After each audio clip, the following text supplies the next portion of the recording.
Welcome back to Marketing Decoded, the new podcast from Davis Marketing Company. I'm Hunter. And I'm Abby. And today we're going to be talking about why branding is more than just a logo. But first, we need to understand what brand identity is. Your brand identity encompasses many things, from your logo to the advertisements that you put out, your package design, and just the overall personality that your brand presents to the world. Right. So think of a brand like a person. Their outfit, which is their logo, is their identity, but their voice, their actions, and personality is what makes them memorable. Yeah, I agree. People don't connect with logos. They connect with stories, experiences, and the way a brand makes them feel.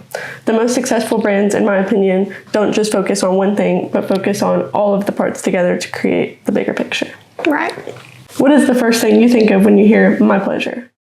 Chick-fil-A and some chicken nuggets. One of our coworkers, Ashley, she was actually in the drive-thru not too long ago, and the girl was like, "Oh my gosh, I love your hair." And Ashley said, "Thank you." And the girl said, "My pleasure." And it automatically, when you hear My Pleasure, it takes you back to that brand identity.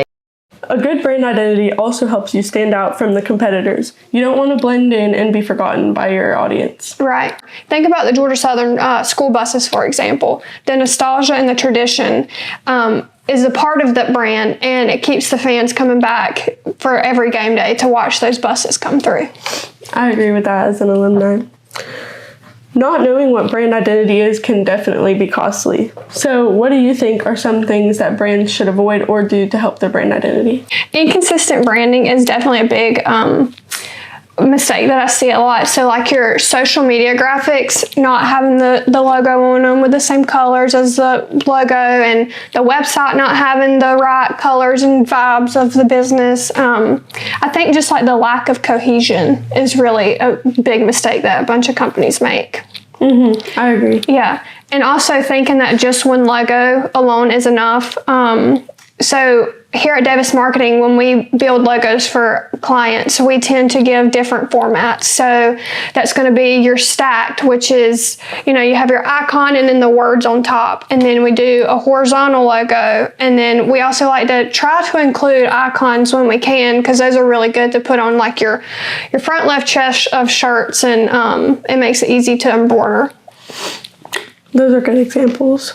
A few that I've noticed personally are brands not adapting over time to fit with the current vibe of the world. Right. One brand that I think did do this really well is Instagram. When they first started, they had the classic Polaroid logo, and that really connected with the low-key, like niche audience base that they were reaching at the time. And then when Instagram became a bigger platform, became more modern, they updated their logo to fit with their new found audience. Right. And a lot of times when companies are first starting out, they might not know their target audience right then and there. But as they grow and get bigger, their target audience changes. So the brand has to change with the target audience. I agree.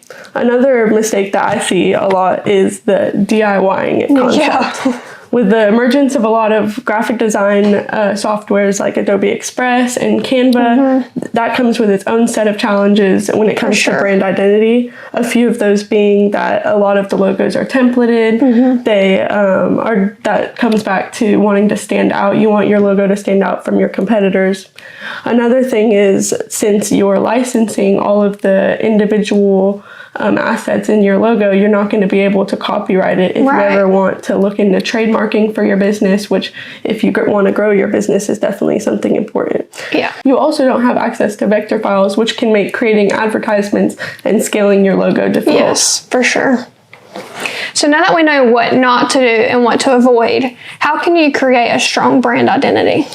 One of the first ways that I think that you go about creating a strong identity is finding out your audience and the personality that you want to portray to attract that customer base. Yeah.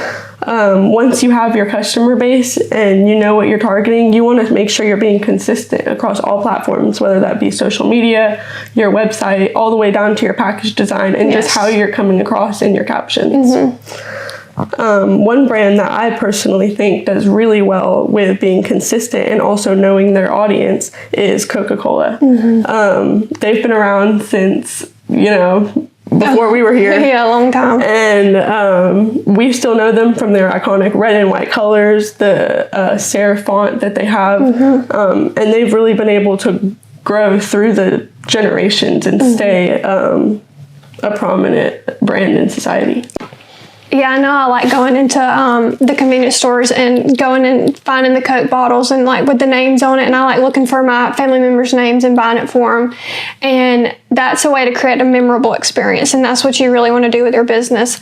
You want to keep them coming back for more, because creating memorable experiences is very important for your brand. I agree. And then also partnering with a professional agency like us. We can help bring your ideas to life. So if you have a certain idea, but you just don't know how to go about it, you can bring the idea to us and we can make your vision come to life. If you need help defining your brand, start by identifying your core values and how you want people to feel when they interact with your brand. And 𝙤𝙤 Marketing can surely help. And if any of our conversations confused you, stay tuned for the next episode where we explain the marketing jargon. Be sure to like, subscribe, and follow for more. Bye!